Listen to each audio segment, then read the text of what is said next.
Big things are going on all around us. Some of the things seem so big that we can fall into fear and despair.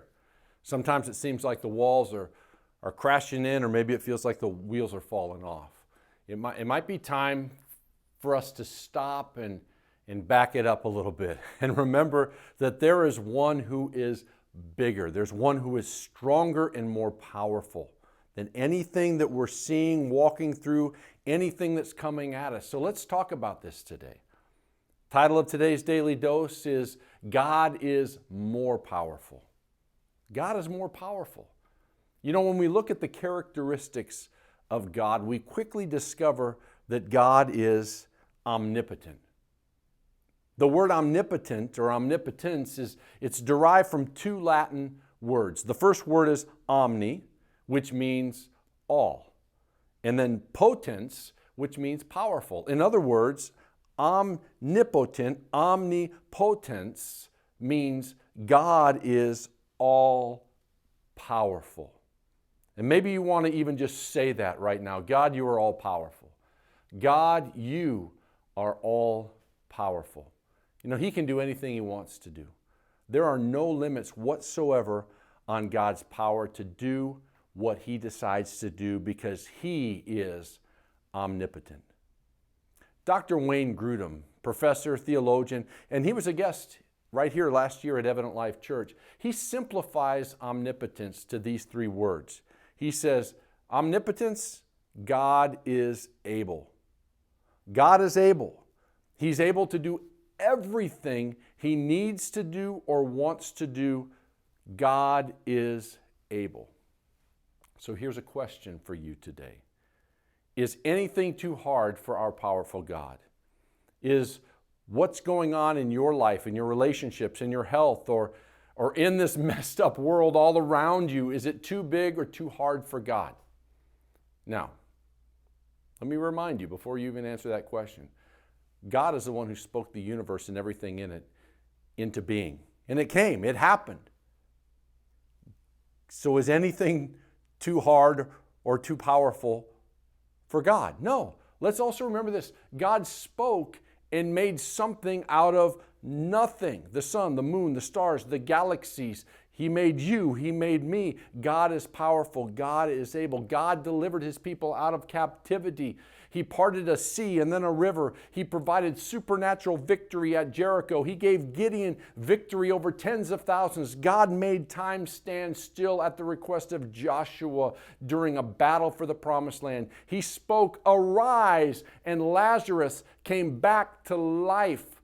Jesus would speak, demons would flee. God conquered sin and death. He gave new life, and He saved you and me through His Son Jesus. So rest assured, God is all powerful. God is able. That was fun, man. That was some preaching right there. Amen? And it's time that we made God big again in our lives. Ephesians 3:20 reminds us that God is able to do far more abundantly than we could ever ask or even think.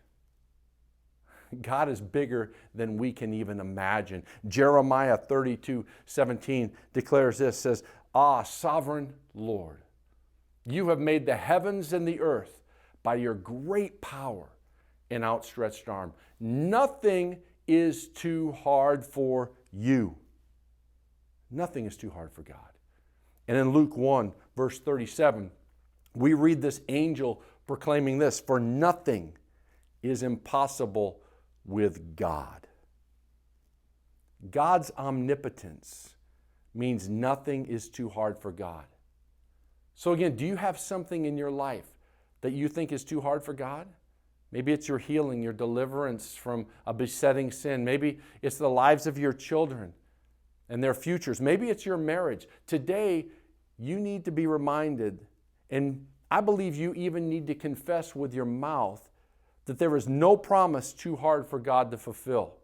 There is no prayer too hard for God to answer. There is no problem too far gone and too difficult or hard that God cannot solve. There's no person too hard for God to save. Nothing is impossible. After all, no one can stop God's plans. Job 42, verse 2 reads, it says this, I know that you can do all things. No plan of yours can be thwarted. That's where we need to be. That's the understanding. That's the confession that needs to come from our mouths. So look, if God purposed to do something, it simply can't be stopped by any power in the universe. That's the sovereignty of God. That's the power of God. That's His omnipotence. A.W. Tozer wrote that God is looking for people through whom He can do the impossible. What a pity that we plan only the things we can do by ourselves. He is all powerful. He's the God of the impossible. Nothing too difficult, nothing too big. I want to be on His team. I want to be on the court with Him. I want to be part of those amazing exploits. So I encourage you to grab hold of God's plans. Hold on and enjoy the ride, because no one can stop God's plans. And how do you know what God's plans really are? You read His book, the Bible. You pray, spend time with the Lord, listening to Him. You connect with your local church, because this is the vessel. The church is the vessel God is using on the earth today. And the other thing is that you got to trust the Lord with all your heart. Lean not on your own understanding. Rather, in all your ways, acknowledge Him, and He will direct your paths. He will make your paths straight. So I'm going to close again with the title of this daily dose. And let us this be something that remains on the top of our minds, that penetrates our hearts, that's on our lips and on our tongue every single day. And that is that God is more powerful. Be blessed.